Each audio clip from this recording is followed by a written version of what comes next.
nouveau d'interrompre vos conversations, mais vous pourrez les reprendre après ou les continuer à voix basse si vous voulez.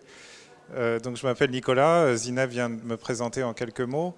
On est rassemblés ici parce qu'on a créé ce cycle de 6 séminaires ou 6 conférences pour accompagner la sortie de cet ouvrage qui s'appelle Un contrat social pour l'âge entrepreneurial, qui est la version française remaniée, réanglée, enrichie de quelques nouveaux chapitres d'un livre que j'ai publié en 2018 qui s'appelait Hedge et qui traite du sujet de quelles institutions sociales on met en place pour notre économie plus numérique et pour une période, un âge dans notre histoire économique que moi j'ai choisi d'appeler l'âge entrepreneurial.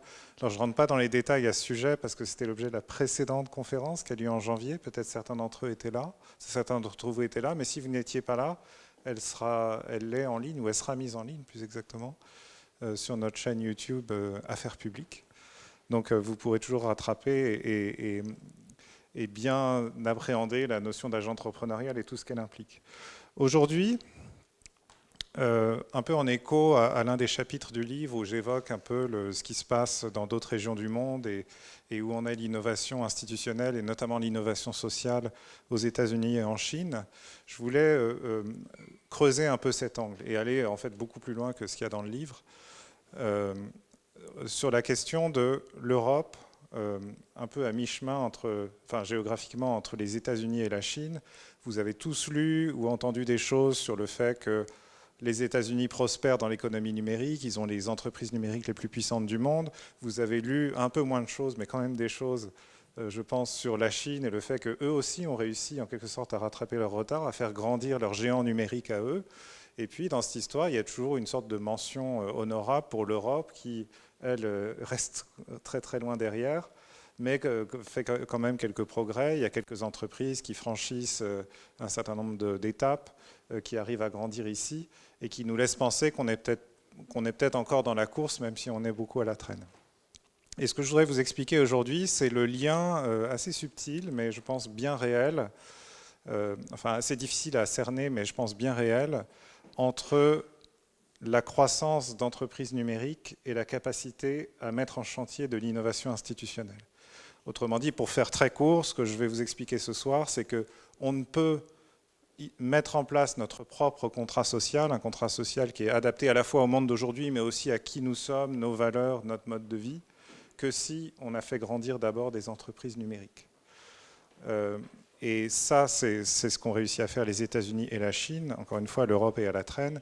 Et donc, quelles conséquences ça a pour nous en termes en ce qui concerne l'avenir de notre contrat social. Donc, l'Europe entre les États-Unis et la Chine, donc ça, c'est mon livre Hedge, si vous préférez lire en anglais, ça date de 2018, le livre qui vient de paraître et que vous pouvez vous procurer à la fin de la conférence ici. Juste un mot avant de rentrer dans le vif du sujet sur la question des jours heureux. Alors, on a tous quelques rudiments d'histoire et on sait tous qu'il y a eu au milieu du XXe siècle ce conflit terrible qui était la Seconde Guerre mondiale et que la France a été sauvée en grande partie par les Américains, mais aussi en partie par une organisation qui s'appelait le Conseil national de la résistance, qui rassemblait, dont vous voyez ici les dirigeants rassemblés sur une photo, et qui rassemblait à peu près tout le spectre politique des organisations politiques qui n'avaient pas collaboré avec l'occupant. Donc ça allait des communistes à gauche jusqu'aux gaullistes à droite, en passant par les centristes du MRP.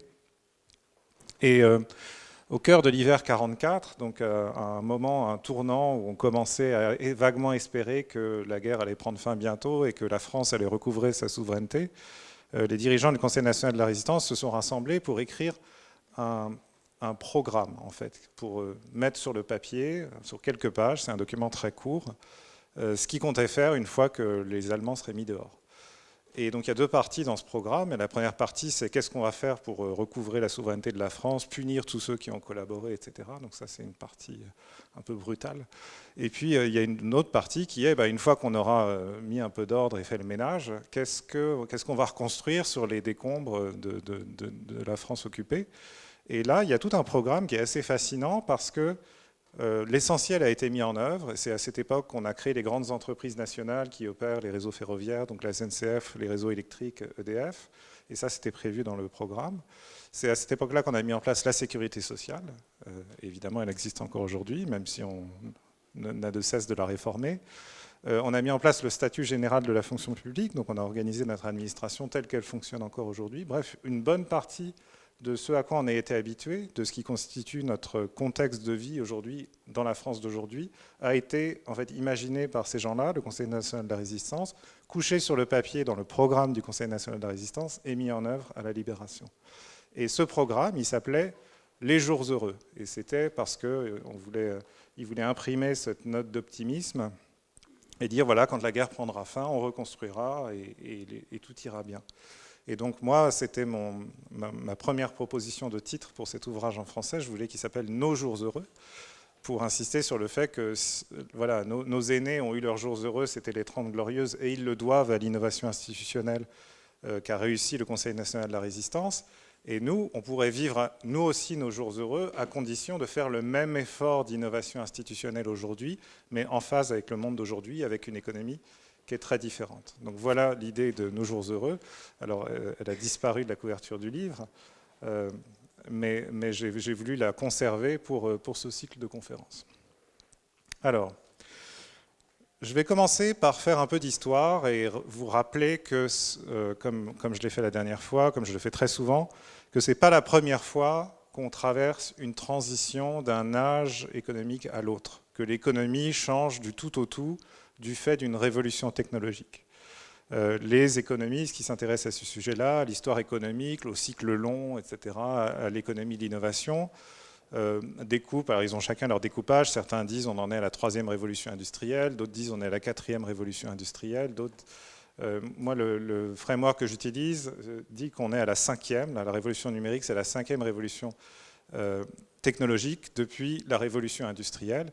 Et là, puisqu'on parle de la puissance relative des différentes nations, je voulais vous faire passer un message très simple qui est chacune des 5 révolutions technologiques modernes est née dans un pays.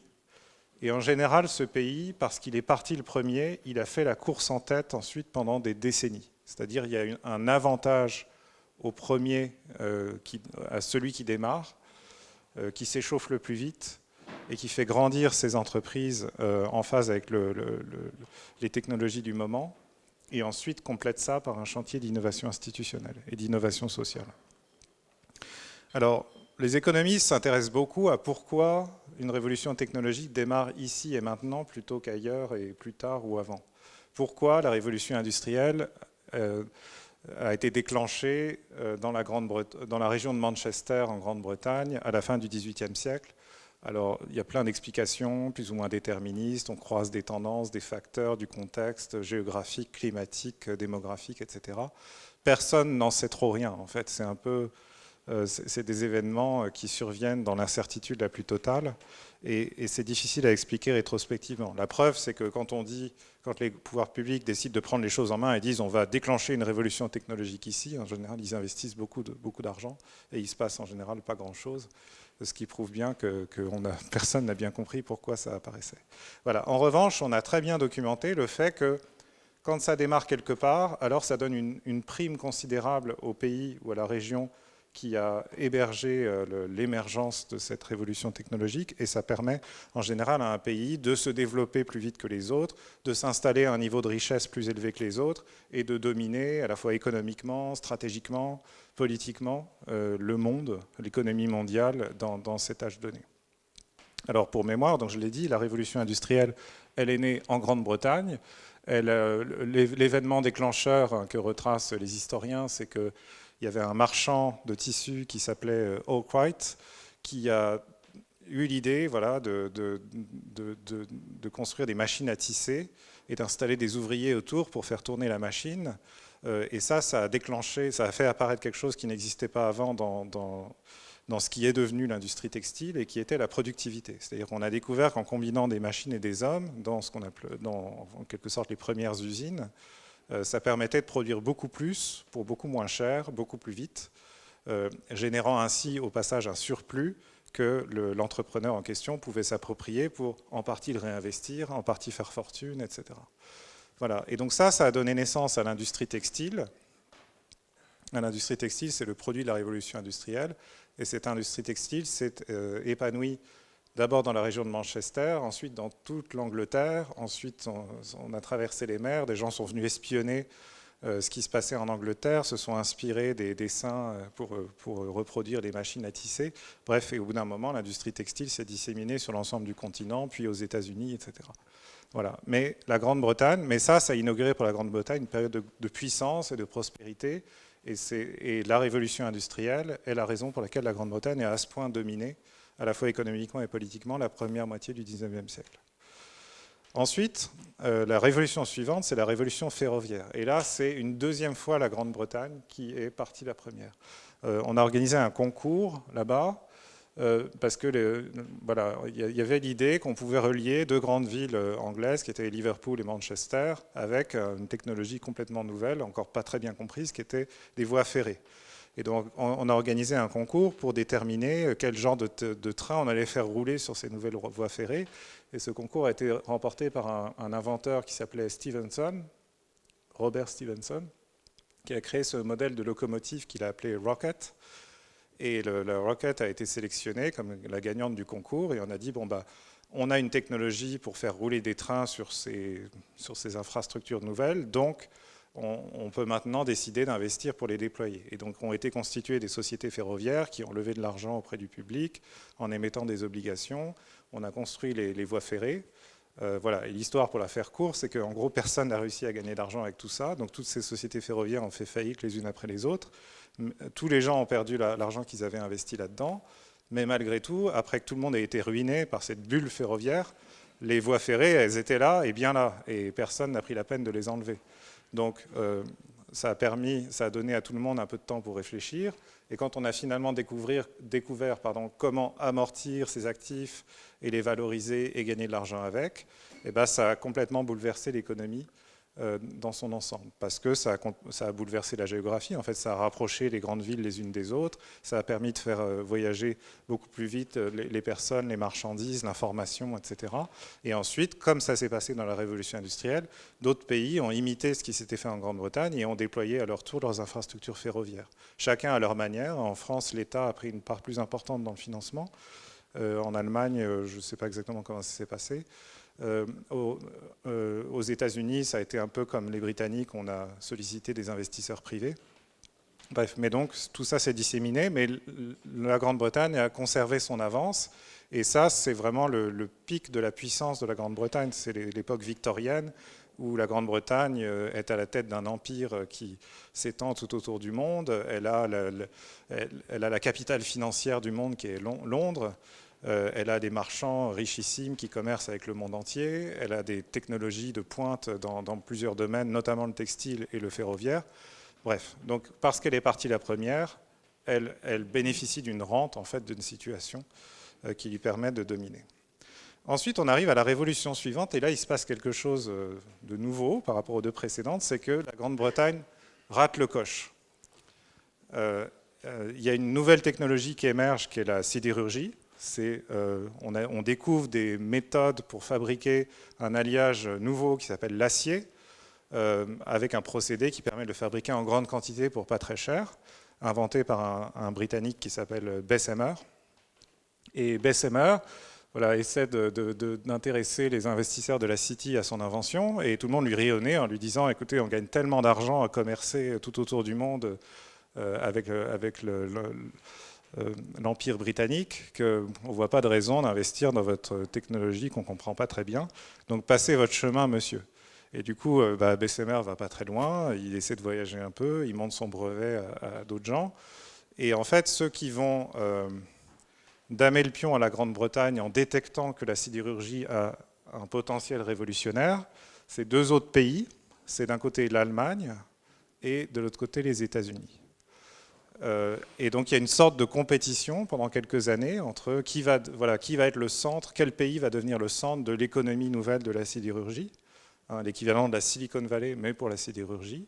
Pendant un temps, c'est les Allemands qui semblent tenir tête aux États-Unis, parce que les Allemands, à l'époque, je je ne peux pas dire que vous vous en souvenez, parce qu'on n'était évidemment pas nés à cette époque-là, mais les Allemands avaient tout ce qu'il fallait pour réussir. Ils avaient une industrie lourde, extrêmement performante, ils avaient les meilleures universités du monde, des physiciens, des chimistes de très grand talent.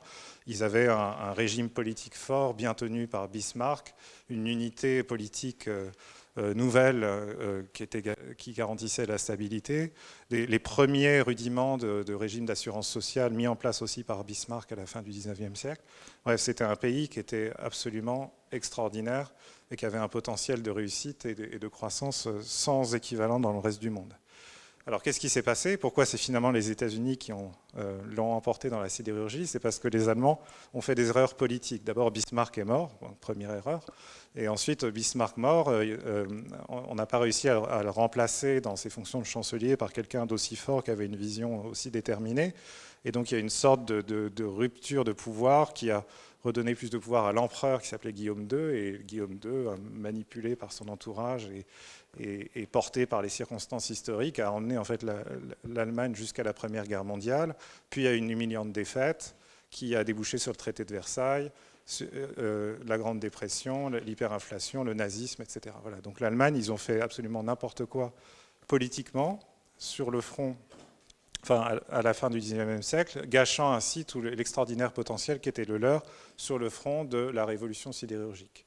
Et pendant ce temps-là, les États-Unis, qui eux étaient bien tranquilles de l'autre côté de l'océan, là-bas, des entrepreneurs se sont lancés à leur tour. Et celui qui a construit, enfin le Jeff Bezos de la sidérurgie, c'était Carnegie, qui était un immigré écossais d'ailleurs, qui, à Pittsburgh, en Pennsylvanie, a construit les premiers hauts fourneaux des États-Unis en utilisant le procédé de Bessemer et a fait grandir ce qui est devenu ensuite la très puissante industrie sidérurgique américaine. Voilà, donc là, le centre de l'économie s'est déplacé de la Grande-Bretagne vers les États-Unis pour la première fois. Et donc les États-Unis sortent d'une phase de sous-développement, en fait, qui a marqué tout leur 19e siècle. Ils rentrent dans le club des pays développés en faisant grandir la plus puissante industrie sidérurgique du monde. Et ensuite, donc la Grande-Bretagne rate le coche, voilà, l'Allemagne trébuche, je l'ai expliqué. Et ensuite, ils creusent leur avance en dominant la révolution technologique suivante, qui est la révolution automobile. Alors là, ils le font pourquoi? Là aussi, il y a une sorte de rivalité entre l'Allemagne et les États-Unis. Si vous allez voir des Allemands qui sont fiers de leur héritage, ils vont vous dire que les premières voitures ont été mises au point en Allemagne. Celui qui a assemblé les premières automobiles dignes de ce nom s'appelait Daimler. Et du coup, son nom reste encore comme nom de l'entreprise Daimler-Benz aujourd'hui. Mais voilà, en gros, c'est comme l'histoire des frères Lumière avec le cinéma. C'est que les Français ont inventé le cinéma, mais les Américains ont inventé Hollywood. Et donc là, dans l'automobile, c'est exactement ce qui s'est passé. Les Allemands ont inventé l'automobile, mais les Américains ont inventé l'industrie automobile. Et l'industrie automobile, c'est ce qui crée la richesse, c'est ce qui bouleverse l'économie. C'est ce qui redistribue les cartes, transforme la production, transforme la consommation, transforme le travail et donne naissance à un nouvel âge. Donc cette révolution automobile, initiée par une invention plutôt ancrée en Allemagne, elle a en fait déployé tous ses effets avant tout aux États-Unis, dans le pays où a prospéré la plus puissante industrie automobile du monde. Alors pourquoi les États-Unis ont connu un tel succès une deuxième fois de suite? Normalement, rappelez-vous ce qui s'est passé en Grande-Bretagne au tournant entre le ferroviaire et la sidérurgie. Quand vous avez trop de succès dans un âge donné, vous négligez un peu d'investir dans la révolution suivante. Il n'y a pas d'intérêt, quand on gagne beaucoup d'argent parce qu'on est les meilleurs, de s'intéresser à une nouvelle technologie qui, au début, est mal comprise et ne rapporte pas beaucoup d'argent. Donc pourquoi les États-Unis ont réussi à dominer deux fois de suite, d'abord dans la sidérurgie, dans l'automobile? Alors là encore, les historiens expliquent ça, les économistes expliquent ça de toutes les manières possibles. Moi, je vois deux raisons qui sortent un peu du lot. La première raison, c'est l'immigration. Et l'immigration a permis de faire grandir l'industrie automobile américaine beaucoup plus vite que dans d'autres pays. Alors, qu'est-ce qui s'est passé? Alors, l'avantage en France, j'ai découvert quelque chose d'assez étonnant, c'est que les Américains ne connaissent pas les films de Charlie Chaplin. Ça ne fait pas vraiment partie de l'héritage. là-bas. Les Américains très cultivés, bien sûr, le connaissent. Mais l'Américain moyen qui travaille dans la Silicon Valley, vous lui donnez comme référence les temps modernes de Chaplin, ça ne leur dit pas grand-chose. Heureusement, ici en France, on a tous vu les films de Chaplin, donc je peux utiliser la référence ici. Donc vous vous rappelez du film de Chaplin qui vous explique en gros que travailler sur les chaînes d'assemblage dans une usine automobile, enfin de toute évidence une usine automobile, c'est horrible. C'est-à-dire vous êtes aliéné à exécuter le même geste toute la journée, vous êtes encadré par des managers brutaux. Quand vous exprimez des revendications parce que votre salaire est misérable et que vos conditions de travail sont épouvantables, c'est réprimé férocement à coups de matraque. Voilà, donc c'était ça l'industrie automobile des tout débuts. Et du coup, quand vous montriez ça aux travailleurs américains, les travailleurs américains disaient ça a l'air très sympathique, mais moi je n'irai pas travailler là-dedans parce que c'est mal payé, c'est trop dur, c'est des conditions de travail qui sont indignes de moi. Heureusement, les premiers grands patrons de l'industrie automobile avaient pour staffer leur chaîne d'assemblage un afflux considérable d'immigrés qui arrivaient aux États-Unis, pas depuis le monde entier, mais depuis plein de pays européens. Et en fait, sociologiquement, les ouvriers des premières usines automobiles américaines, ce n'est pas des Américains en fait. Les Américains sont déjà trop confortablement installés au cœur de leur société et ils ne voient pas l'intérêt de prendre ces emplois de mauvaise qualité. Ceux qui sont prêts à prendre ces emplois faute de mieux, parce qu'ils n'ont rien d'autre, c'est les travailleurs qui viennent d'Allemagne, qui viennent de Pologne, d'Italie, d'Irlande, et puis les Noirs tout récemment émancipés qui prennent le train pour Chicago, qui remontent le Mississippi, qui arrivent à Chicago, et de Chicago ils passent à Détroit et vont travailler sur les chaînes d'assemblage. Et donc l'immigration, tout cet afflux de travailleurs peu qualifiés qui étaient prêts à prendre n'importe quel emploi, c'est ce qui a permis, c'est l'une des choses qui ont permis à l'industrie automobile américaine de grandir très vite, dès le début du XXe siècle. Après, d'ailleurs, il y a eu tellement d'immigration dans cette période-là aux États-Unis que les Américains ont fermé leurs frontières à peu près en 1924, je crois. Donc ça a mis un coup d'arrêt brutal. Et c'est à ce moment-là que les grands patrons de l'industrie automobile ont été confrontés à des problèmes de rétention. En fait, comme ils n'avaient pas cet afflux de travailleurs immigrés qui leur permet de staffer leur chaîne d'assemblage, ils ont dû commencer à se poser des questions de comment je retiens mes ouvriers, comment je profite de leur courbe d'expérience, le fait qu'ils exécutent les gestes de mieux en mieux. Et donc c'est là que Ford a eu l'idée d'augmenter les salaires. Il a dit la meilleure manière de retenir les ouvriers, c'est d'augmenter leurs salaires, comme ça ils resteront travailler chez moi plutôt que de partir ailleurs. Et c'est ça qui a déclenché tous les chantiers d'innovation sociale autour du Fordisme. C'est l'idée que quand on a découvert qu'augmenter les salaires, non seulement c'était bon pour la productivité, mais en plus ça permettait d'apaiser les relations sociales dans les usines, etc. Alors, il y avait aussi la côté demande, c'est pour ça que j'ai mis cette photo, c'est que c'est quand même plus facile de déployer une industrie automobile aux États-Unis parce que le territoire s'y prête bien. Vous pouvez lire en long et en large les Américains qui vous expliquent que les États-Unis c'est très différent parce que c'est un très très très grand pays, que parce que c'est un très grand pays, c'est très peu dense, il y a beaucoup d'espace, les gens peuvent s'étaler à l'infini. Et à partir du moment où l'automobile est devenue disponible, ça a permis aux gens de sortir des villes, d'aller se faire construire des pavillons dans les zones périurbaines, d'aménager des jolis jardins, des rues bien propres, etc. Et donc il y a tout un mode de vie autour de l'automobile. Et il y a une troisième chose que je n'ai pas mise là, mais qui a joué un rôle important, c'est que New York, qui était devenue entre-temps la capitale financière du monde, a donné naissance, a lancé des chantiers d'innovation financière et on a inventé le crédit automobile pour permettre aux travailleurs de s'acheter des automobiles. Voilà. Parce que l'argent qu'ils avaient disponible à la banque ne suffisait pas à acheter ces biens qui coûtent quand même très cher. Mais à partir du moment où on les a solvabilisés avec des emprunts, tout a bien marché. Donc voilà, les États-Unis, la raison pour laquelle ils ont surmonté la malédiction du pays dominant, normalement c'est ça la règle, c'est si vous dominez à l'instant T, vous allez trébucher à l'instant T plus 1. Mais eux ont réussi à dominer 2 fois de suite grâce à l'immigration, grâce à leur géographie qui ménage énormément d'espace et qui était donc très accueillante pour l'automobile, et grâce à ce que je n'ai pas mis là, c'est-à-dire les produits financiers qu'on a mis en place pour aider les gens à acheter des automobiles.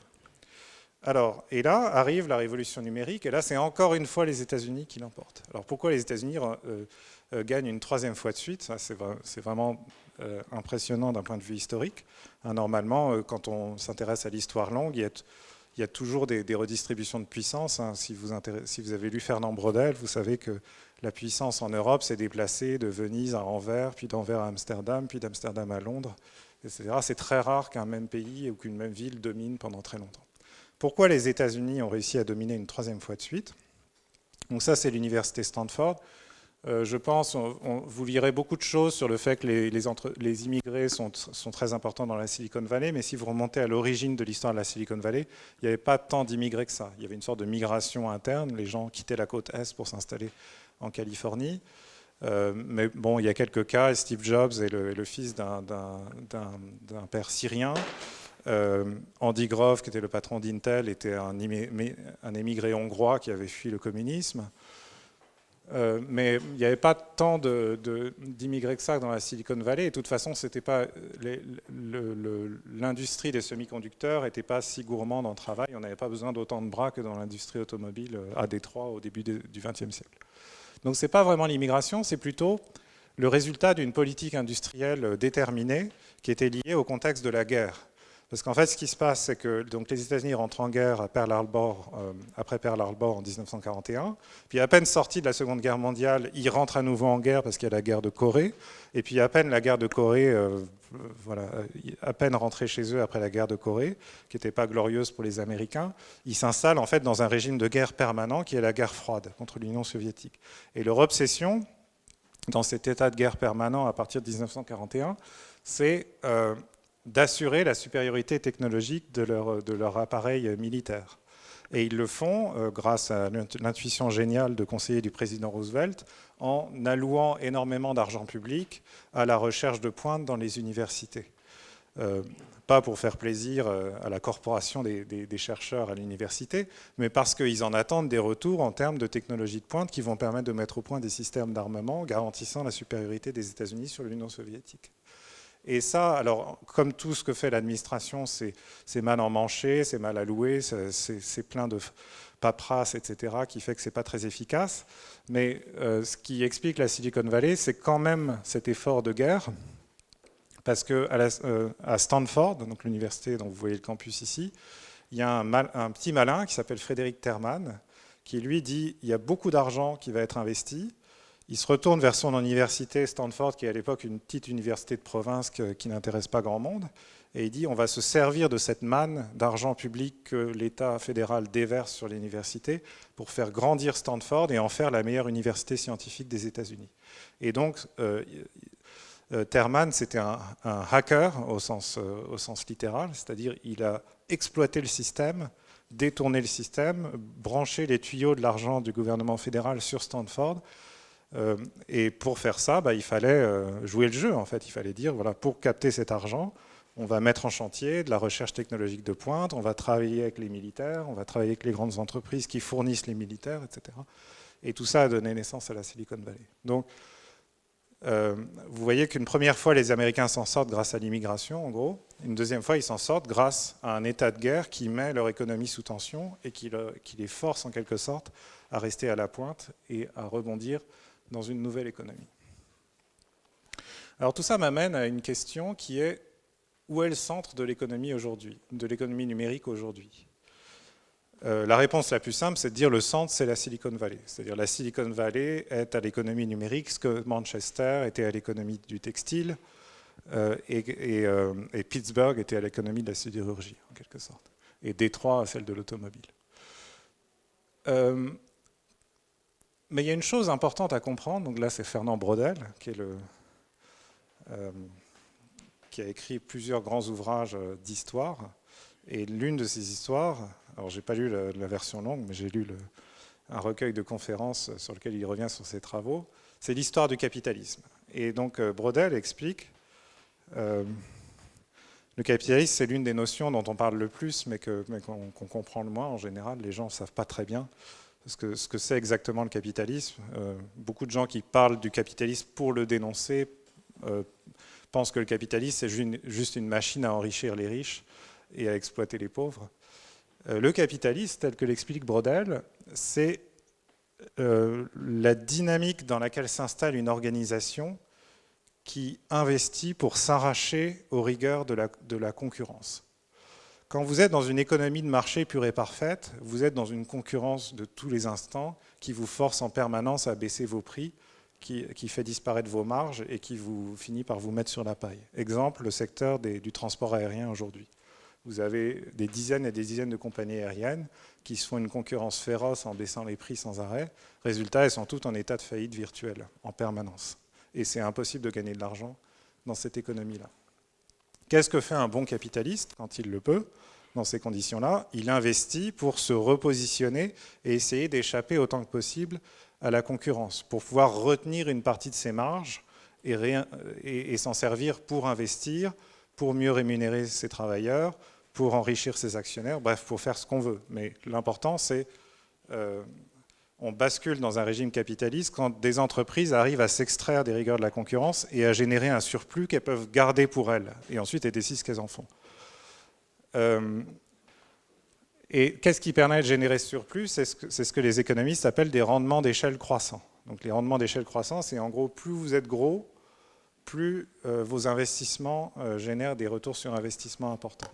Et donc il y a une prime à la grande taille, en quelque sorte. Voilà. Et alors, l'histoire du capitalisme sur longue période, et notamment du capitalisme industriel, c'est que les entreprises cherchent à devenir plus grosses pour essayer d'étouffer la concurrence et de pouvoir retenir les marges qu'elles génèrent.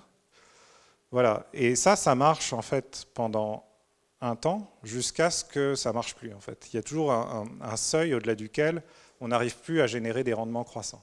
L'entreprise s'essouffle et elle s'arrête de grandir. Et ça s'explique par plein de raisons. Alors pensez à une entreprise industrielle du XXe siècle. Pourquoi les entreprises industrielles s'arrêtent de grandir? Elles s'arrêtent de grandir quand elles ont des problèmes d'accès aux matières premières. C'est-à-dire elles vont voir les fournisseurs disent on vous a déjà tout vendu, on ne peut plus creuser plus loin, en gros. Il n'y a plus rien à vendre. Donc vos approvisionnements s'assèchent. Vous êtes trop gourmand. Et si vous voulez acheter plus, il va falloir payer beaucoup plus cher. Donc ça casse la croissance des rendements.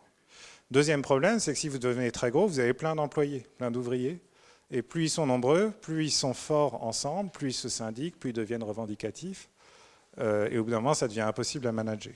Donc on s'arrête de grandir. Troisième problème, c'est... grandir, ça veut dire aussi élargir son marché, mais géographiquement parlant. C'est-à-dire que vous avez des circuits de distribution qui s'allongent. Les clients sont de plus en plus loin.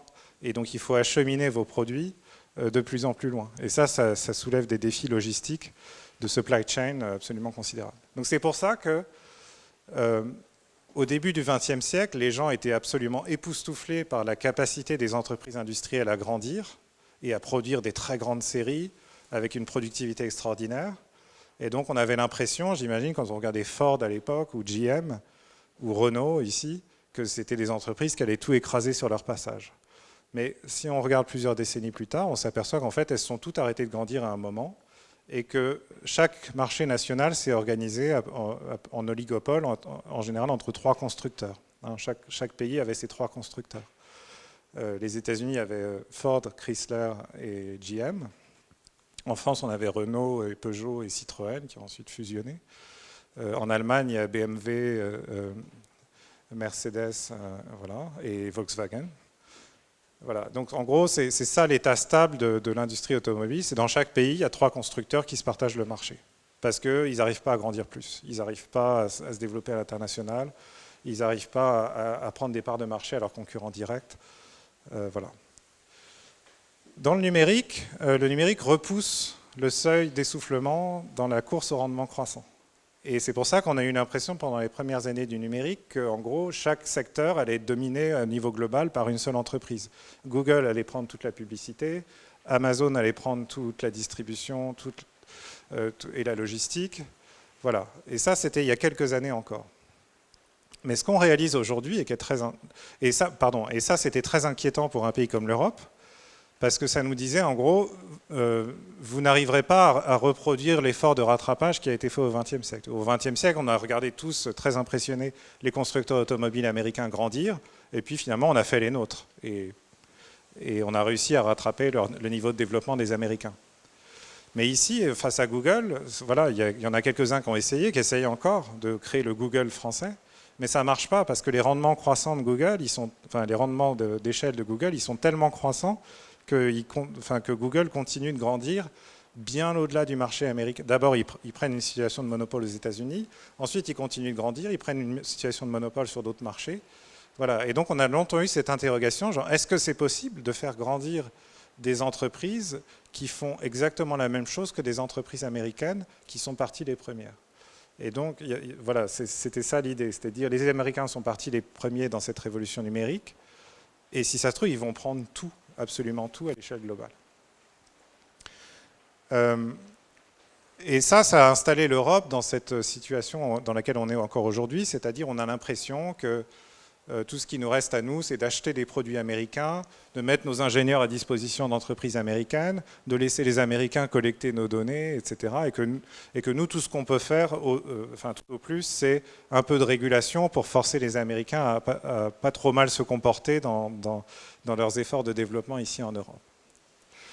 Mais tout ça a changé du tout au tout quand on a vu l'émergence de la Chine et des grandes entreprises numériques chinoises.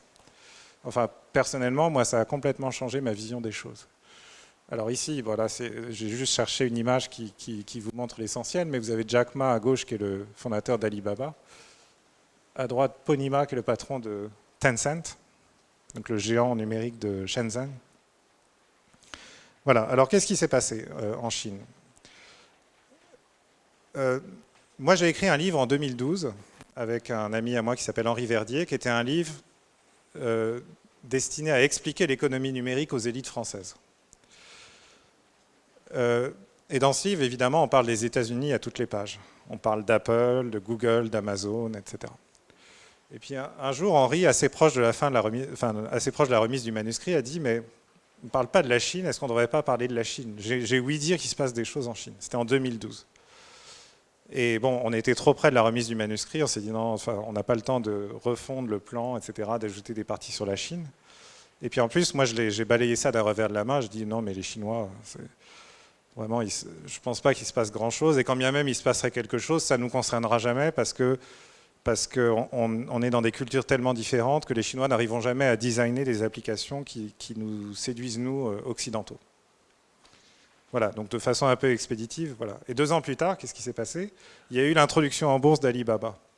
Et là, le monde entier a été subjugué en fait, par l'émergence subite de géants numériques chinois dont personne n'avait mesuré la puissance, la taille, la capacité à innover de façon très différente des entreprises américaines, le fait qu'ils ont fait émerger des modèles qui n'existent pas aux États-Unis. Bref, tout ça a été découvert en l'espace de quelques mois quand Alibaba s'est introduite en bourse en 2014. Et du coup, moi, j'ai été un peu bousculé par cette révélation, en quelque sorte. J'ai commencé à beaucoup m'intéresser à la Chine. J'ai regardé un documentaire que je vous recommande, qui est fascinant, qui s'appelle « Le crocodile dans le Yangtze », qui est un documentaire sur comment Alibaba a booté eBay hors du marché chinois. En fait, il y a eu une bataille très très brutale entre les 2 entreprises qui a été remportée par Alibaba de façon assez spectaculaire. Et puis ensuite, j'ai voyagé plusieurs fois en Chine. Voilà, et j'ai lu beaucoup sur la Chine. Donc maintenant, je sais beaucoup plus de choses sur la Chine et je peux vous dire que c'est très très impressionnant ce qu'ils ont réussi à faire dans l'économie numérique. Donc pour moi, il y a 2 leçons fondamentales que je tire de l'émergence de l'économie numérique chinoise. D'abord, c'est que contrairement à ce qu'on croyait dans la première moitié de la décennie passée, c'est possible de rattraper les Américains et de leur reprendre des parts de marché et de faire émerger des champions locaux. Et ça, les Chinois nous l'ont prouvé. Et ensuite, après les Chinois, les gens d'Asie du Sud-Est l'ont prouvé. Prenez comme exemple une entreprise comme Uber. En 2014, tout le monde pensait qu'Uber allait être à la mobilité ce que Google était à la publicité, c'est-à-dire une entreprise qui allait dominer mondialement et qui serait présente sur tous les marchés. Ensuite, en l'espace de 2 ans, ils ont été mis dehors du marché chinois par Didi, puis éjectés du marché d'Asie du Sud-Est par Grab et Gojek. Et maintenant, ils perdent du terrain de toutes parts et ils sont en train de se replier à toute vitesse sur en gros 2 marchés qui sont l'Amérique du Nord et l'Europe. Et donc c'est ça qui est en train de se passer et qui est très intéressant. Et ça prouve qu'on peut rattraper même si c'est plutôt un mouvement de balancier. C'est-à-dire au XXe siècle, on n'a pas mis les constructeurs américains à la porte du marché français. Ils sont juste jamais venus ici, en fait. Ils avaient déjà fort à faire avec le marché américain.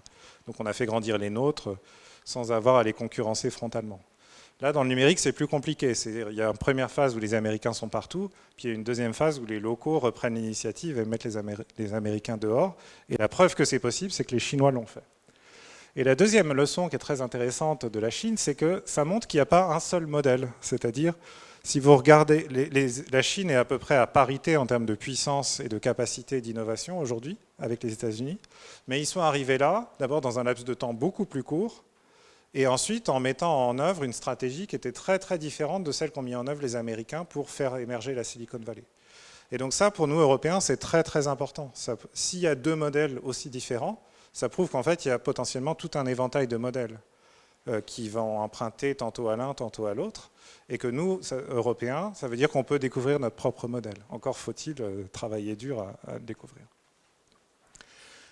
Et c'est important pour ça, parce que comme je disais tout à l'heure, voilà, on ne devient une économie développée, avancée, prospère, dans un paradigme donné, que si on fait les deux choses. On fait grandir des grandes entreprises en phase avec le paradigme du moment, et ensuite on met en place le contrat social qui convient à cette économie.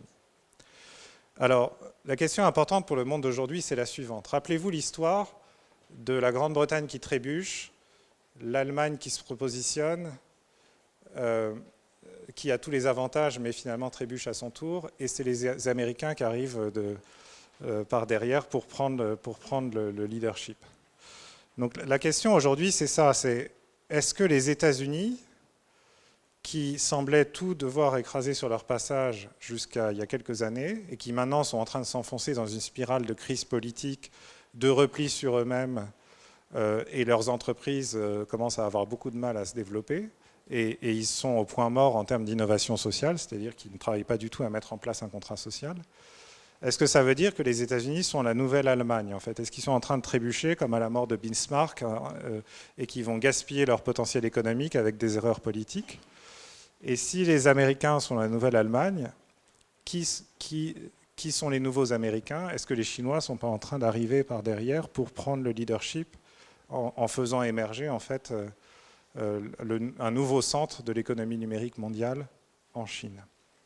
Et ça, évidemment, c'est important pour nous, Européens, parce que dans cette redistribution des cartes, où est-ce qu'on va atterrir, nous, en fait? On a l'habitude d'être proche des Américains, de voir la Chine comme quelque chose de lointain. Rappelez-vous ce que je disais à Henri il y a 8 ans.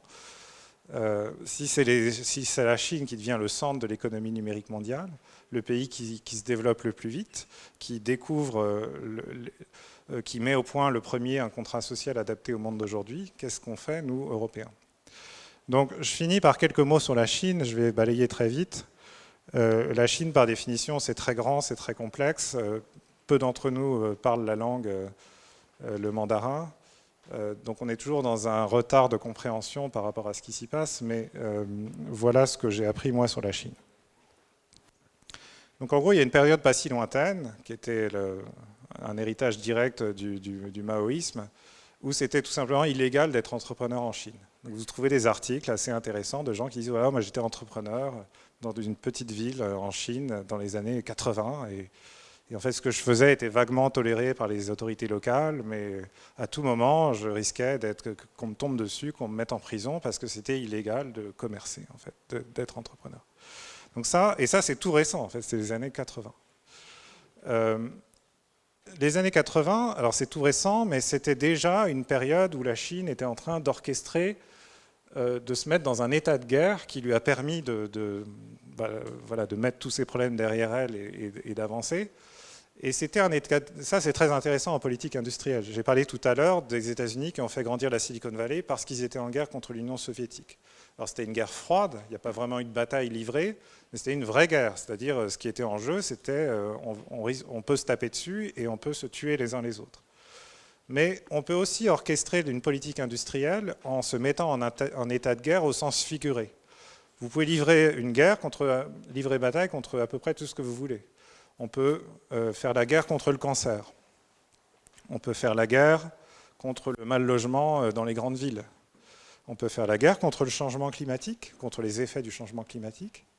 Ou on peut faire la guerre comme l'a lancé Deng Xiaoping en Chine, contre le sous-développement. C'est-à-dire là, ce qui a été déclaré par les autorités chinoises, c'est nous, la Chine, nous ne sommes pas à la place où nous devrions être, nous ne sommes pas à la hauteur de notre histoire, notre niveau de développement économique est absolument désastreux, c'est intolérable et donc on va livrer une guerre contre cet état de sous-développement. Et l'état de guerre, c'est très important pour développer un pays. Pourquoi c'est important ? D'abord parce que ça permet à tout le monde d'être en phase. C'est-à-dire quand on est en guerre, tout le monde le sait et tout le monde sait contre qui on se bat. De sorte que quand vous êtes entrepreneur dans un pays en guerre et que vous avez des idées pour aider votre pays à gagner la guerre, vous n'avez pas besoin d'expliquer longtemps ce que vous êtes en train de faire aux gens. Les gens comprennent tout de suite qu'il y a une guerre à gagner et que ce que vous faites est au service de cet objectif stratégique. Deuxième avantage d'être en guerre, c'est que quand quelqu'un se met en travers de votre chemin, vous pouvez le déclarer ennemi de la nation. Et ça change tout. Parce que le gros problème des entrepreneurs dans un pays comme la France, c'est qu'ils rencontrent beaucoup d'obstacles sur leur chemin et les principaux obstacles sont opposés par, j'en parle dans le livre d'ailleurs, par les corporations en place, en fait, les gens qui ont intérêt à ce que rien ne change et qui vont faire du lobbying auprès des pouvoirs publics pour ériger des barrières réglementaires qui empêchent par exemple Uber de faire concurrence directement aux taxis. Quand vous êtes en guerre et vous dites voilà, Uber est l'entreprise qu'on doit faire grandir pour gagner la guerre, tous ceux qui se mettent en travers du chemin, à commencer par les chauffeurs de taxi, sont des ennemis de la nation. Et donc vous pouvez les écarter d'un revers de main en leur disant bah, écoutez, votre résistance est intolérable, vous êtes en train d'entraver le développement de l'économie ou de nous empêcher de gagner la guerre, et en l'occurrence en Chine d'entraver le développement de l'économie. Donc écartez-vous, sinon vous en souffrirez les conséquences. Troisième avantage d'être en guerre, c'est que gagner la guerre, ça n'a pas de prix. Et ça, c'est absolument vital pour comprendre ce qu'ont réussi les Chinois. Pourquoi Stanford s'est développé à ce point dans les années 50-60 ? C'est parce que quand les chercheurs de Stanford allaient voir les autorités américaines et leur dire on a peut-être quelque chose là qui permettrait de mettre au point un système de surveillance du territoire soviétique par des avions espions. J'en sais rien. Prenons cet exemple. Si on réussit à faire ça, alors pour le gouvernement américain, c'est absolument vital parce que ça leur permet d'avoir des informations sur ce que fomentent les soviétiques. Voilà, et Stanford peut annoncer, par contre, ça va coûter très très cher. Il va falloir faire un prototype, vérifier qu'il marche, le tester, le mettre en production, etc. Et là, ils annoncent une facture très très salée. Qu'est-ce que vous faites quand vous êtes le gouvernement américain ? Ce qui est en jeu, c'est la survie de la nation, en fait. Donc, ça n'a pas de prix. Vous êtes prêt à dépenser énormément. Donc, l'état de guerre, ça permet ça. Ça permet à l'argent public d'être déversé sans compter, parce que le prix n'a aucune importance. Il y a une énorme tolérance au gaspillage, parce que ce qui compte, ce n'est pas combien on a gaspillé, c'est le résultat final. Ce n'est pas le retour sur investissement, c'est le résultat final. Voilà. Et donc, ce qu'a fait Deng Xiaoping, qui a lancé la Chine sur son chemin de développement, c'est qu'il a déclaré la guerre au sous-développement. Et ça a permis, encore une fois, de mobiliser tout le monde, de mettre tout le monde sur la même ligne, d'écarter les gens qui se mettaient en travers du chemin, avec des arguments très forts, et de déverser un montant considérable de ressources sans aucun souci, ni du gaspillage, ni de la corruption, ni quoi que ce soit, parce que l'important, c'est le résultat final. Et tout ça nous amène, alors c'est une histoire qui n'a jamais vraiment été écrite, il y a beaucoup de choses écrites sur le développement de la Chine sous Deng Xiaoping, il y a beaucoup de choses écrites sur l'histoire d'Alibaba ou de Tencent. À ma connaissance, il n'y a aucun économiste ou historien qui a fait le lien entre les deux sujets et montré les ressorts, la continuité dans cette stratégie. Mais pour moi, l'émergence des géants numériques chinois, c'est le résultat de tout ça. C'est le résultat d'avoir déclaré la guerre contre le sous-développement et d'avoir lancé une armée d'entrepreneurs, en quelque sorte, à l'assaut d'un ennemi qui était le sous-développement. Et certains d'entre eux ont survécu aux multiples batailles, et certains d'entre eux en sont sortis couverts de gloire, comme Jack Ma ici. Alors, donc, depuis, comme j'ai dit, on sait beaucoup plus de choses. Ça, c'est Kai-Fu Lee qui a écrit un livre qui s'appelle AI Superpower, qui a été traduit en français aux éditions Les Arènes sous un titre que j'ai oublié, mais vous pourrez le retrouver. Donc Kai-Fu Lee, c'était un ancien dirigeant de Microsoft qui est devenu patron de Google en Chine, qui a dû fermer Google en Chine sous la pression, suite à des imbroglios diplomatiques entre la Chine et les États-Unis. Est devenu capital risqueur en Chine et a écrit un livre l'année dernière où il explique l'essence de l'entrepreneuriat en Chine et en quoi l'économie numérique chinoise est si différente. Donc moi, je résume ça avec 3 idées, tout ce que j'ai appris de la Chine, en gros. Première idée, alors ça, c'est Henry Kissinger qui trinque avec Zhou Enlai, le premier ministre chinois dans les années 70, le bras droit de Mao. Et donc Kissinger a écrit des pages et des pages, des centaines de pages sur la Chine qui le passionne depuis toujours. Mais il y a un paragraphe, moi, qui m'a passionné dans son livre sur la Chine, qui est, voilà, où il explique, il dit pourquoi c'est très difficile de négocier avec des Chinois quand on est un diplomate américain. Il dit parce que nous, les Américains, on voit le monde comme une série de problèmes, et on prend les problèmes les uns après les autres et on les résout. Donc on descend des listes de problèmes et on y apporte des solutions, problème par problème. Et c'est comme ça qu'on aborde les négociations diplomatiques. Les Chinois sont extrêmement réticents quand on aborde les choses comme ça, parce que les Chinois, du fait de l'héritage du confucianisme, etc., eux, ça leur fait peur de résoudre des problèmes parce qu'ils savent que quand on résout un problème, on crée instantanément d'autres problèmes derrière. Et donc, il faut apprendre, plutôt que d'être obsédé par la résolution des problèmes, il faut apprendre à vivre avec les problèmes et les laisser se résoudre tout seuls avec le temps, en quelque sorte. Voilà. Bon, je résume à grands traits. Après, vous pouvez lire des traités entiers de philosophie confucéenne qui vous font rentrer dans les méandres de cette pensée si particulière, mais je pense que c'est très important d'avoir ça en tête, parce que ce que j'ai expliqué à la précédente conférence sur l'âge entrepreneurial, c'est que l'âge entrepreneurial, c'est l'instabilité permanente. Et la vie d'un entrepreneur aujourd'hui, et on est bien placé pour le savoir ici à The Family, c'est chaque jour apporte des nouveaux problèmes. Et donc, qui est mieux placé pour réussir dans un univers d'instabilité permanente où les problèmes surgissent les uns après les autres en permanence et qu'on ne peut jamais tous les résoudre? C'est plutôt des Chinois qui se sont habitués à vivre avec les problèmes, du fait de leur façon de penser et d'aborder les choses, plutôt que des Américains qui sont obsédés par la résolution des problèmes, et encore plus des Allemands ou des Français qui, eux, aiment bien que les choses soient parfaitement carrées, et ce qui explique qu'on est les meilleurs ingénieurs du monde, mais pas forcément les meilleurs entrepreneurs. Donc ça, c'est une première leçon qui explique le succès de la Chine. Deuxième leçon, rappelez-vous ce que j'ai dit sur le staffing des chaînes d'assemblage au tout début. L'économie numérique, contrairement à ce que beaucoup de gens pensent, elle crée énormément d'emplois. Mais elle crée des emplois qui manquent aujourd'hui encore d'un contrat social et qui donc sont peu attrayants. Personne ne veut prendre ces emplois créés en grand nombre par l'économie numérique, qui sont des emplois de coursiers, de chauffeurs, des emplois dans ce que j'appelle les services de proximité. C'est pour ça que les pays à forte immigration sont très bien placés, parce qu'ils peuvent staffer très vite, très facilement, tous ces emplois dont personne ne veut. Alors on pourrait se dire, la Chine, c'est vraiment pas un pays d'immigration, alors ça je vous le confirme. Il y a peu de gens qui vont s'installer en Chine pour y trouver du travail sans beaucoup de qualifications. Il y a beaucoup d'Occidentaux qui s'expatrient là-bas pour faire des affaires, mais ça c'est une autre affaire. Mais la Chine, elle a ce système incroyable, c'est qu'elle a d'énormes réserves en fait d'exode rural. C'est qu'il y a encore beaucoup de gens qui habitent dans les zones rurales en Chine, enfin loin des côtes où se concentrent les activités économiques. Et ces gens-là émigrent à l'intérieur du pays en franchissant des barrières réglementaires, puisque normalement c'est illégal en fait de quitter sa ville pour aller s'installer dans une autre ville en Chine. Il faut pour ça un permis qui demande beaucoup de formalités et de paperasse pour être obtenu, etc. Et donc moi, ce que m'ont expliqué les Chinois, en toute transparence, c'est que dans des villes comme Pékin ou Shanghai, en fait, il y a des millions et des millions de travailleurs illégaux qui n'ont pas le droit ni d'habiter dans cette ville, ni d'y travailler, mais ils sont absolument indispensables parce que c'est eux qui prennent tous les emplois de services de proximité créés par les entreprises numériques chinoises. Et donc, grâce à cette réserve de main-d'œuvre de gens qui sont prêts à prendre n'importe quel emploi, la Chine a fait grandir des géants des services de proximité qui utilisent le numérique. Donc ça, c'est une entreprise qui s'appelle Meituan, qui est l'équivalent chinois de Deliveroo ou de Uber. Et voilà, qu'on connaît très peu. Vous voyez qu'ils ont même copié le logo de Deliveroo d'ailleurs. Voilà, mais c'est une entreprise dont Kai Fu Lee parle énormément dans son livre parce qu'elle a une histoire absolument incroyable. Voilà, et donc ça j'en ai parlé, la Chine se développe à marche forcée, mais juste pour l'anecdote, donc ici c'est le Premier ministre chinois qu'on a vu sur les photos à Wuhan plus récemment avec un masque sur le visage. Mais en 2014, il a orchestré une campagne qui s'appelait l'innovation de masse et l'entrepreneuriat de masse. Et ils ont dit, en gros, eux aussi alertés par Alibaba et son introduction en bourse, ils ont dit on a un retard à rattraper. Et donc ils ont mis sur la table des dizaines et des dizaines de milliards de dollars pour aider qui voulait à créer des incubateurs, des startups, des fonds de capital risque, etc.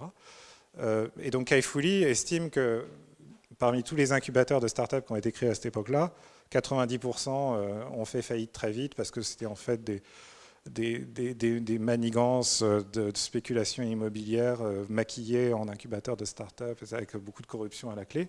Mais il dit, c'est pas grave, les Chinois sont très tolérants par rapport à ça, parce que l'objectif, c'était de faire émerger des entreprises numériques chinoises. Et les 10% d'incubateurs qui ont survécu sont devenus des équivalents de Stanford, en fait, mais pour l'économie chinoise, et sont devenus des plateformes sur lesquelles des dizaines et des dizaines d'entrepreneurs ont fait grandir des entreprises qui sont aujourd'hui géantes. Voilà. Donc je finis là-dessus, sur la question du contrat social. La grande question, c'est si la Chine fait la course en tête, est-ce qu'ils ne vont pas mettre un contrat social en place avant soit les États-Unis, soit l'Europe? Et dans ce cas-là, qu'est-ce qu'on fait? C'est-à-dire, est-ce qu'on est condamné à regarder ce que font les Chinois et à s'en inspirer, au risque d'importer chez nous des approches, des méthodes, des outils qui ne sont pas tout à fait en phase avec nos valeurs ou notre mode de vie? Ou bien est-ce qu'on se dépêche de les rattraper, c'est-à-dire faire grandir nous aussi nos entreprises et ensuite mettre en place notre propre contrat social? Donc là, je ne m'étends pas, il y a ce concept intéressant de la respondocratie. Il y a beaucoup de discussions académiques sur la nature du régime politique chinois. Les gens ont l'impression que c'est piloté d'en haut par un seul homme qui est Xi Jinping et qu'il a un tableau de bord qui lui permet de tout savoir et de donner des ordres à tout le monde.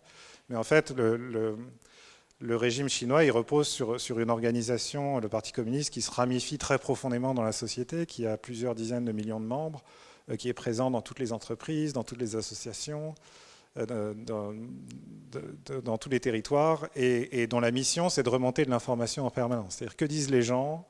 Est-ce qu'ils sont heureux, malheureux? Y a-t-il des problèmes? Parce qu'un régime autoritaire, les gens n'ont jamais l'occasion d'aller voter à des élections pour exprimer s'ils sont contents ou pas contents. Et donc le risque d'un régime autoritaire, c'est que les gens ne s'expriment plus du tout et qu'un jour, tout explose parce que la colère... La cocotte minute explose parce que la colère est montée trop haut. Et donc pour prévenir ça, c'est très important d'être à l'écoute, mais d'une manière différente. Et ça, vous voyez à quel point c'est en phase avec ce que le numérique permet aujourd'hui. C'est-à-dire quelle meilleure manière d'écouter les gens et de développer une sensibilité à leurs conditions et à leur satisfaction par rapport au gouvernement, à l'économie, aux institutions sociales, que d'écouter ce qu'ils se disent les uns les autres, notamment sur les réseaux sociaux. Et donc, on pointe beaucoup du doigt, voilà, on dit WeChat est en fait complètement mis sous écoute par le gouvernement chinois. Mais pour le gouvernement chinois, c'est absolument vital. Et ça, c'est l'une des institutions de leur contrat social. C'est de dire, on est à votre écoute et on mesure en quelque sorte la qualité sociale de la vie en Chine grâce à des systèmes de surveillance massive. Donc, tout ça débouche sur des expérimentations que les Occidentaux résument un peu vite sous l'appellation du système de crédit social, où vous avez tous lu des articles, je pense, sur le fait que la Chine utilise votre comportement pour vous attribuer des notes, et ces notes déterminent si vous avez le droit d'utiliser les services publics, de prendre l'avion, d'accéder à des prestations sociales ou d'inscrire votre enfant à l'université, etc. Alors moi, j'appelle ça... donc là aussi les débats font rage. Donc il y a des gens qui disent oui, la Chine c'est juste l'Occident un peu plus pire ou qui va un peu plus loin, et puis il y a d'autres qui disent non, c'est radicalement différent et c'est incompatible et rien n'est excusable dans ce que font les Chinois, etc. Mais bon, quand vous parcourez cette liste, voilà, vous dites la surveillance, donc les Chinois, ça c'est de notoriété publique, le gouvernement est à l'écoute du pays tout entier, et on dit jamais de ça chez nous en Occident. Par contre, on le fait quand même dès qu'il s'agit de causes justes qui sont la lutte contre le terrorisme, la lutte contre la pédopornographie. Voilà. Sur les questions de censure, c'est-à-dire les choses qu'on n'a pas le droit de dire, on sort de l'affaire Griveaux, donc je pense que je ne vais pas vous expliquer qu'il y a des choses qu'effectivement on n'a pas le droit de mettre en ligne et que c'est sévèrement réprimé ici aussi chez nous. Et les questions de notation sociale, c'est aussi vrai. Vous avez un débat lancinant depuis littéralement des décennies sur le fait qu'il faut punir les chômeurs qui ne font pas assez d'efforts pour chercher du travail. Il faut retirer les allocations familiales aux familles dont les enfants sèchent l'école, etc. Et donc on a en germe voilà, des versions un peu allégées, un peu diluées de ce que la Chine met en place à grande échelle sans beaucoup de retenue. Et tout ça démultiplié en termes de puissance par le recours massif aux technologies numériques. Et par ailleurs, les Chinois, ils relèvent un certain nombre de défis propres à l'âge entrepreneurial. Ils sont en train de déployer un système de santé, mais qui est beaucoup plus numérique. Ils ne peuvent pas former des médecins et ouvrir des hôpitaux sur un territoire aussi grand pour soigner une population aussi nombreuse. Et donc, ils enrôlent les entreprises numériques pour développer les choses. Ils essaient de résoudre la question du logement parce que les villes se densifient à toute vitesse. Il y a la question de la vieillesse, avec beaucoup de tensions sociales autour du fait que les vieux parents restent au pays alors que les jeunes partent en ville et négligent leurs vieux parents et négligent de s'en occuper. Donc qu'est-ce qu'on fait? Alors on peut soit inciter les jeunes à continuer de s'occuper de leurs vieux parents, soit commencer à mettre en place un système de pension qui permet aux personnes âgées d'être autonomes. Voilà. Donc, et je conclus là-dessus. Au XXe siècle, l'Europe a mis en place son contrat social, adapté à l'économie fordiste. En gros, pour tirer les leçons de la Seconde Guerre mondiale, on s'est dit plus jamais ça. Voilà, l'instabilité, l'insécurité et les tensions ont amené à des millions de morts. Et donc pour prévenir ça, pour faire en sorte que ça n'arrive plus, on va mettre en place des institutions pour que les gens vivent ensemble de façon plus harmonieuse.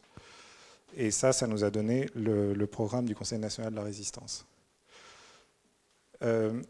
Aux États-Unis, ils n'ont pas attendu la Seconde Guerre mondiale. Ils ont fait tout ça dès la Grande Dépression, en élisant Roosevelt, qui a mis en œuvre le New Deal. Et donc, quand les Européens ont finalement pris à bras-le-corps cette question-là, en se disant il nous faut un contrat social adapté à l'économie d'aujourd'hui, il leur a suffi de se tourner vers les États-Unis et de constater qu'un certain nombre de choses avaient bien marché là-bas et qu'on pouvait s'en inspirer. Et donc c'est paradoxal, on a tendance, nous, Européens, à se voir comme plus sociaux que les Américains, mais en fait, une bonne partie de ce qu'on a mis en place après la guerre était directement inspiré par le New Deal de Roosevelt. Et le plan Marshall a été un vecteur d'exportation de ce modèle, en gros. Après, chaque pays l'a adapté à sa façon. Les Britanniques ont un système qui est différent du système français, qui lui-même est différent du système allemand. Mais en gros, le contrat social, dans tous les pays occidentaux, remplit les mêmes fonctions, à peu près de la même manière, parce que tout ça a été en fait façonné dans un dialogue entre les États-Unis et l'Europe.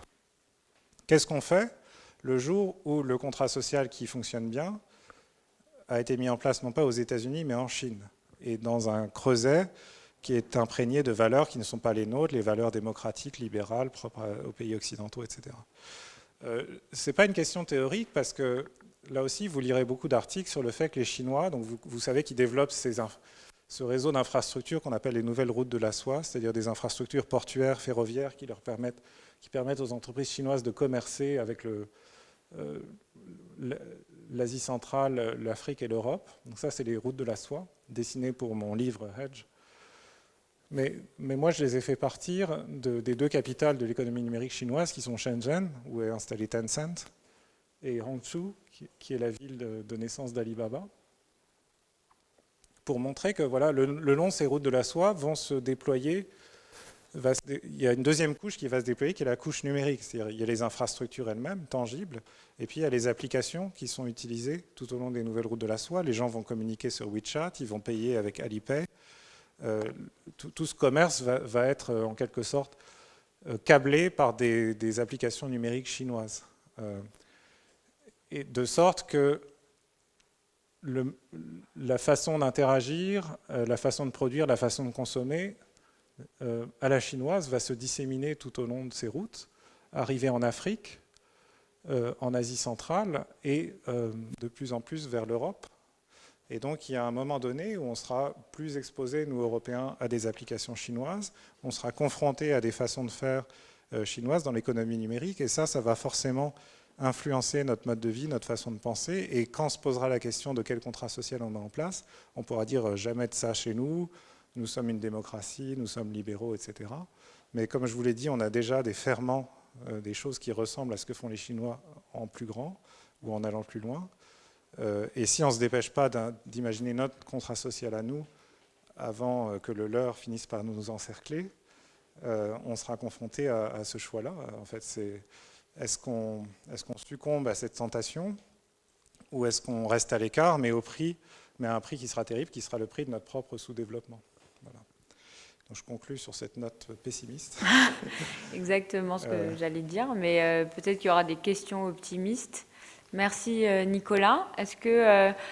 ouais, allez-y.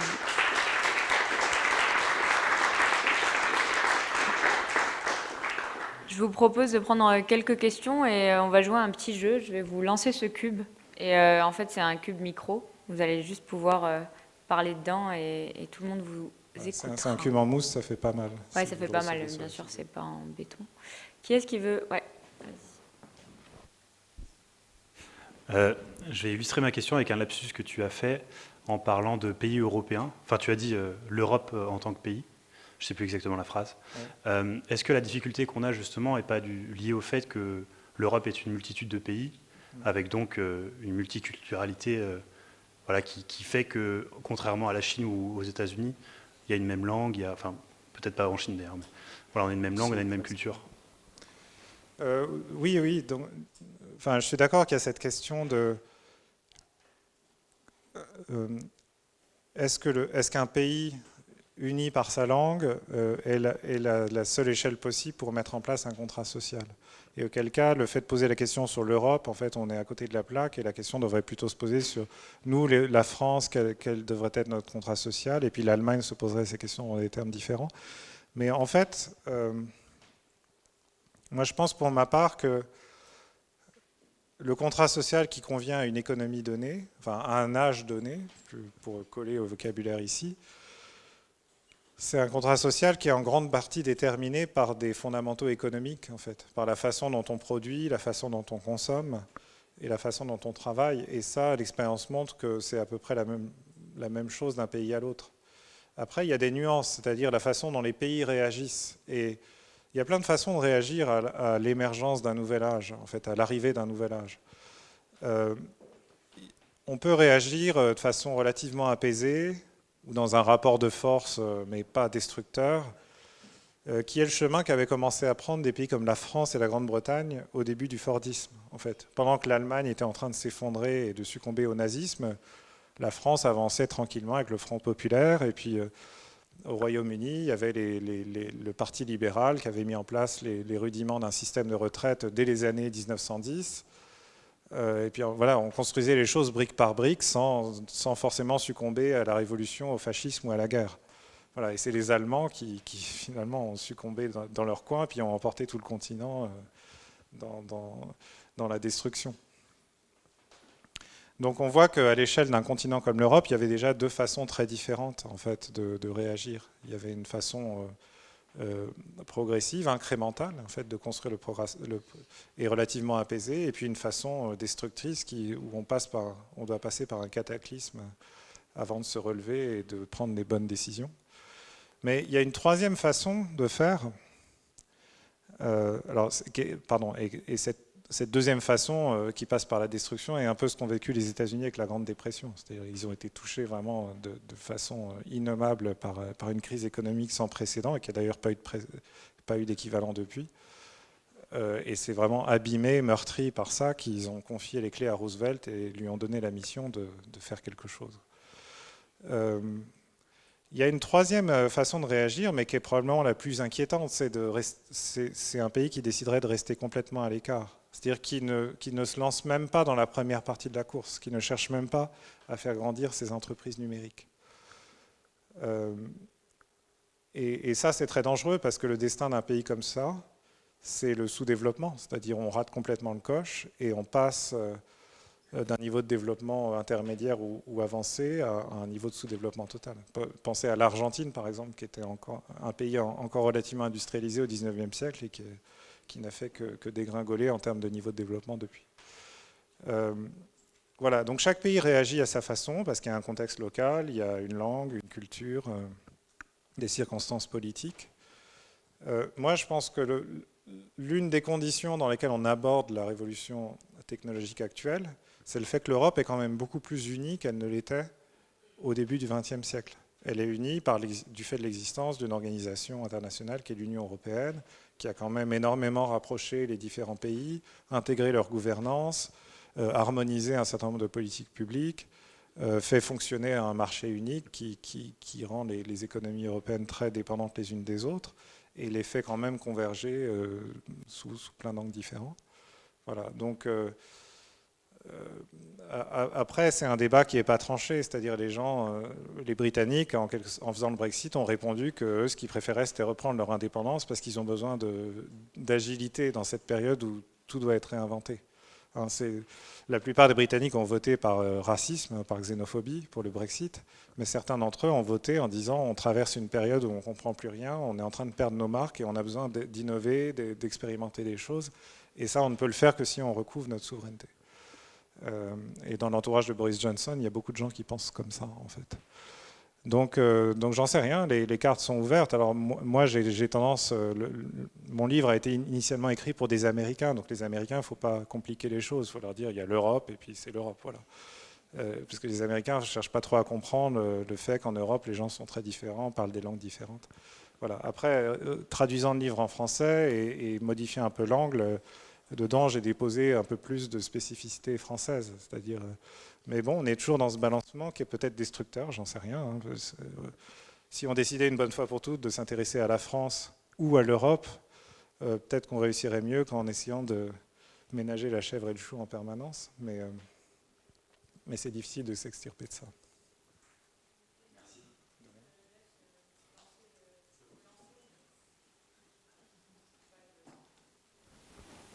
Oui, bonjour, merci beaucoup pour votre analyse qui est super intéressante.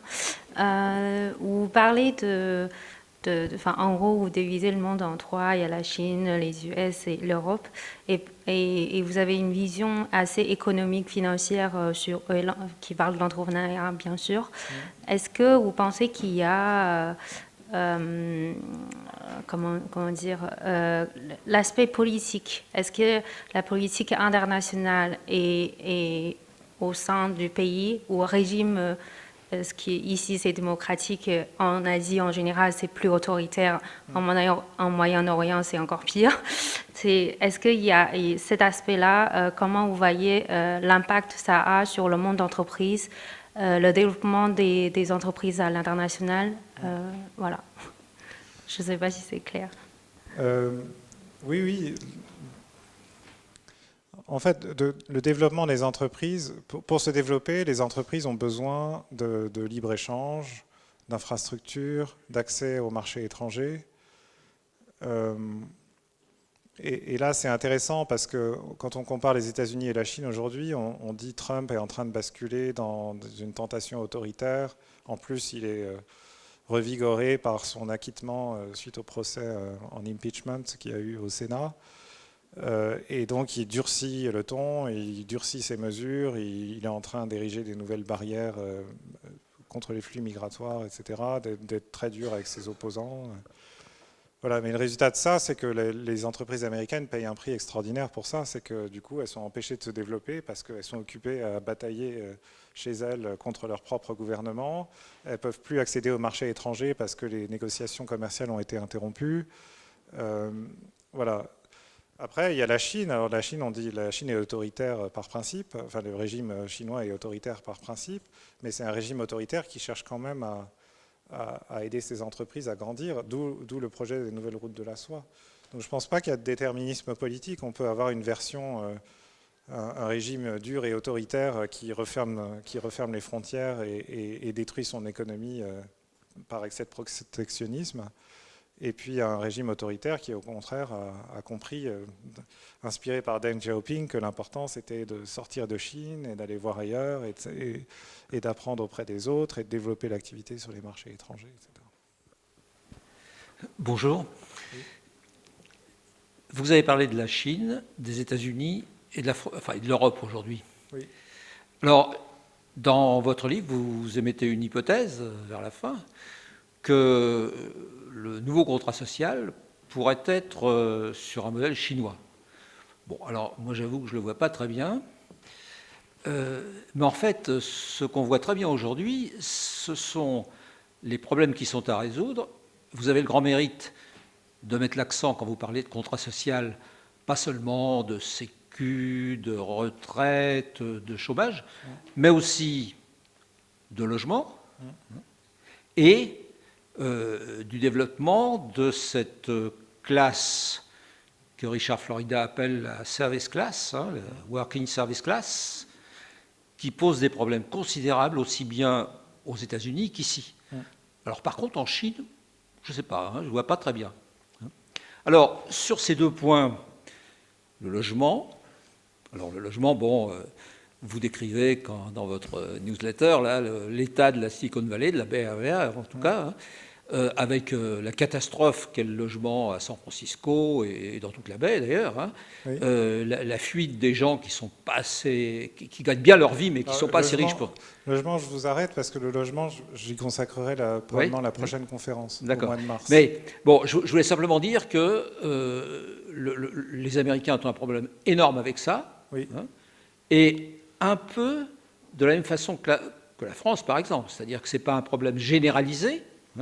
Si vous allez dans le New Hampshire, vous pouvez loger très bien pour pas cher du tout.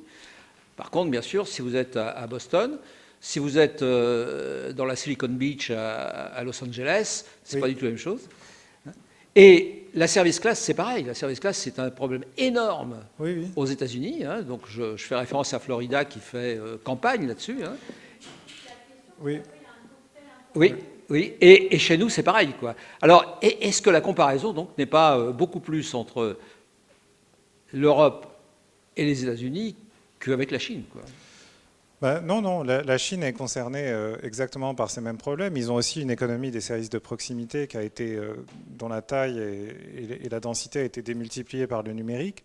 Je pense que ce qui fait la force des Chinois, c'est que contrairement à un pays européen, enfin, les Chinois ont une culture urbaine en quelque sorte. Ils n'ont pas peur des villes. Le problème des Américains, c'est qu'eux, ils n'investissent pas dans les villes, ils ne veulent pas construire plus dans les villes parce qu'ils pensent que le destin des gens, c'est de vivre dans des pavillons en zone périurbaine. Et donc il y a une sorte de résistance culturelle et politique à l'idée de densifier les villes américaines. Et c'est pour ça que la seule ville dense chez eux, c'est New York. En Europe, on a des villes plus denses parce qu'on a toujours vécu comme ça. C'est beaucoup plus petit, beaucoup plus dense. Donc on est habitué à cette densité. Et les Chinois ont aussi, en fait, l'essentiel des populations chinoises est passé de la campagne à la grande ville. Mais ce qui est incroyable en Chine, enfin moi j'y étais l'année dernière, et j'ai notamment, je suis probablement l'une des seules personnes ici à avoir séjourné à Wuhan, et donc à savoir de quoi ça ressemble de l'extérieur, de l'intérieur. Mais quand j'expliquais aux gens en Chine que j'allais à Wuhan, dans mon périple, ils disaient « mais qu'est-ce que tu vas faire à Wuhan? Il n'y a rien à faire là-bas ». Et donc j'avais l'impression, c'est comme si j'avais expliqué ici, je vais passer quelques jours à Chartres, c'est-à-dire une ville de taille moyenne qui n'a pas beaucoup de caractère, à part sa cathédrale en l'occurrence. Mais en fait, une fois arrivé à Wuhan, c'est une ville qui a 11 millions d'habitants, qui a des tours en construction à perte de vue, qui a une industrie automobile prospère, une ou 2 universités, des hôpitaux de pointe, etc. Voilà, et donc c'est ça la Chine, c'est qu'il n'y a pas que Pékin et Shanghai, il y a des dizaines et des dizaines de grandes villes dont personne ne connaît le nom, où personne ne s'est jamais rendu, mais elles sont quand même grandes, très denses, extrêmement bien équipées, et prêtes à absorber le choc de cet afflux de travailleurs qui viennent y travailler dans les services de proximité. Oui, et après je vais m'installer là-bas. Alors, Ok, alors, vas-y. Alors la question que je me pose, c'est... Courte. Oui, très courte, très courte. Est-ce qu'il y a vraiment besoin de réfléchir à un contrat social maintenant? Dans un monde d'incertitude, présente ou future, probablement, est-ce qu'il ne vaut pas mieux déjà réfléchir à avoir des entreprises fortes, puis ensuite voir en fait quel contrat social adopter? Alors, je vois la question et j'explique moi-même qu'il faut faire les choses en 2 temps. D'abord, il faut les entreprises et ensuite, il faut le contrat social. Mais ce dont on s'est aperçu, et ça, c'est vraiment notre expérience as a family, et je conclue là-dessus, du coup, c'est que parler de contrat social, c'est apaisant pour nos interlocuteurs. Parce que les gens, quand on leur parle que de start-up et de capital risque et de disruption et d'intelligence artificielle, ils se mettent à trembler et ils ont peur, ils ne comprennent plus rien. Et ils ont l'impression qu'on va tout perdre, qu'on va tous perdre notre emploi, notre stabilité, notre bien-être. Quand on leur dit, mais non, derrière ça, il faudra aussi mettre en place un contrat social. Et il n'est jamais trop tôt pour commencer à y réfléchir. Parce qu'on ne demande pas aux entrepreneurs d'y réfléchir. Les entrepreneurs sont occupés à faire grandir leur start-up. Mais pendant que les entrepreneurs travaillent, c'est important de nourrir le débat sur quelle est la prochaine étape. Ça aussi, c'est l'une des grandes leçons de la Chine, c'est qu'on n'est jamais trop stratégique et on ne réfléchit jamais à trop long terme. Une stratégie de développement, quand on n'est pas le pays qui a fait la course en tête depuis le début, on est confronté à la question de la stratégie de développement. Et une stratégie de développement, ce n'est pas étape par étape et on ne réfléchit jamais à ce qui vient ensuite. On réfléchit à toute la stratégie de bout en bout et ensuite on avance en état de guerre, si possible, en mobilisant toute la société. Mais le fait d'éclairer le chemin permet à tout le monde d'avancer dans la même direction. Voilà, merci beaucoup.